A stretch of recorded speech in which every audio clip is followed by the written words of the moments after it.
సృష్టికర్త్రి బ్రహ్మరూప గోత్రి గోవింద రూపిణి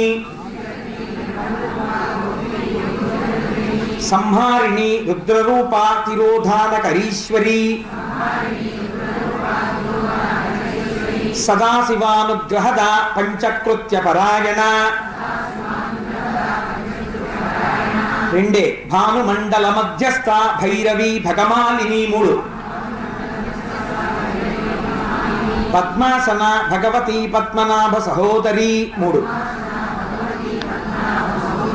ఉన్మేష నిమిషోత్పన్న విపన్న భవనావళి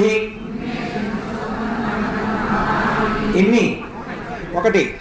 సహస్రశీర్షవదన సహస్రాక్షి సహస్రపాత్ ఎన్ని మూడు ఆ బ్రహ్మకీట జనని వర్ణాశ్రమ విధాయిని